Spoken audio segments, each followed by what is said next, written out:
আজকে একটু দেরি হয়ে গেল ঘুম থেকে উঠতে। এই কাপড়টা ভাঁজ করে মেয়েকে স্নান করাতে যেতে হবে। কাপড়টা ভাঁজটা করে নিই, তারপরে মেয়েকে স্নান করাবো। ওখানে গরম জল বসিয়ে এসেছি। ফাইনালি শাড়িটা ভাঁজ করা কমপ্লিট হলো আমার। এখন রাখার পালা। শাড়িটা রেখে তারপরে যাব মেয়েকে স্নান করাতে। স্নান করতে যাওয়ার আগে আমি এসব রেডি করে রেখে যাই, ক্রিম, বডি লোশন। তোমরা দেখতেই পারবে আমার মেয়ে করে আসার পরে কি শুরু করে। স্নানে যাওয়ার আগে খাওয়াটা একটু চেক করে গেলাম, দেখি খাওয়াটা ঠিকঠাক হলো কি না। এই দেখো আমার দুষ্টু সোনা স্নানে যাওয়ার আগে কি দুষ্টুমি করছে, শুধু দুষ্টুমি আর দুষ্টুমি। এই যে আমি যাচ্ছি ফাইনালি যুদ্ধ করতে, স্নান তো না যুদ্ধ। এই যে আমার দুষ্টু সোনা স্নানের জলটাকে চা বানিয়েছে, চা খাচ্ছে বলেও। তারপর আমি বালতিটার থেকে জলটা ঢেলে নিলাম। দেখো স্নানের বাথটপের ইসেটাও খেয়ে নিয়েছে।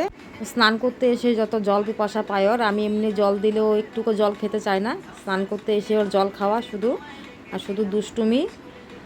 গায়ে তো সাবান দিতেই চায় না একদমই। হাতে সাবান দেখলেই বলে চোখে সাবান দেবে না, চোখে সাবান দেবে না বলে চিৎকার করতে থাকে। দেখো আর দুষ্টুমি করা শুরু। আজকে তাও ভালোভাবেই স্নান করছে, কোনো অসুবিধে করছে। এই যে সোনার মাথাতে এখন জল দিচ্ছি আমি, তোমরা একটু পরে দেখতেই পারবে। দেখো স্নান করা শেষ, তাও আর স্নান করার মানে ইচ্ছে আর শেষ হয় না।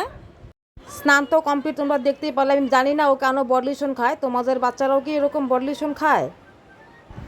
বডি লোশন লাগানো কমপ্লিট। এই যে সোনাকে আমি এখন কাজল লাগিয়ে দিচ্ছি। সোনাও আমাকে কাজল লাগিয়ে দেয়। ওর আমাকে কাজল না দিলে ওর মনে হয় ভালোই লাগে না। আমি ওকে সাজিয়ে দিই, আমার সোনা আমাকে সাজিয়ে দেয়। আমাকে এখন ও ভূত করে দেবে, দেখবে তোমরা। এই দেখো আমাকে পাউডার লাগিয়ে ভূত করে দিচ্ছে আমার সোনা, ও তাতে খুব খুশি হয়। এই যে সোনাকে জামা পরিয়ে দিচ্ছি, জামা পরানো প্রায় কমপ্লিট।